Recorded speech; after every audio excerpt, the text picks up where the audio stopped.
Hi, Panther Band. I'm Jenny Merritt, one of the band directors at Discovery. I'm here to talk to you about your choices in the beginner woodwind class. You have 3 different instruments that you can choose from in this class. The first is the flute. The flute looks like this. You may have seen it before. The second instrument is the clarinet, which looks like this. And the third is the alto saxophone, which looks like this. You may have seen that one before for sure. And these instruments are all great choices. The clarinet and the saxophone, the sound is made by a little piece of wood, which is part of the reason that they're in the woodwind family. And this little piece of wood is called a reed. And the reed looks like this. And the reed attaches to the mouthpiece here and vibrates to make the sound. So it's essential for the instrument. And what a lot of people don't know when they choose clarinet or saxophone is that they have to purchase these things called reeds to make the sound operate. And they're disposable, but usually, hopefully, they last a few weeks to a month. If you take really good care of them and if you make sure that you're doing everything we say in terms of instrument care and maintenance, you should be just fine. And you purchase them in a box, usually comes with about 10 or so.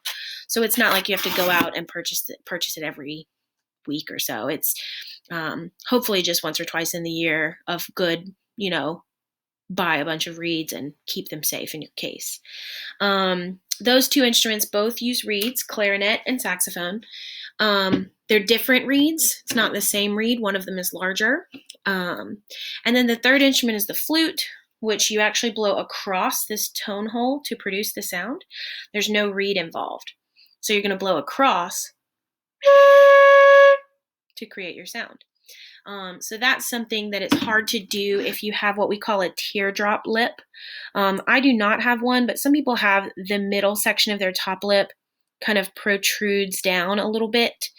It's like there would be something blocking the airway if you were going to try to blow across the tone hole.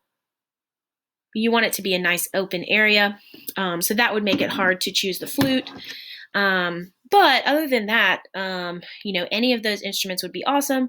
And you can also play the tenor saxophone if you are interested. The tenor saxophone is larger than an alto, or the baritone saxophone, even larger than that.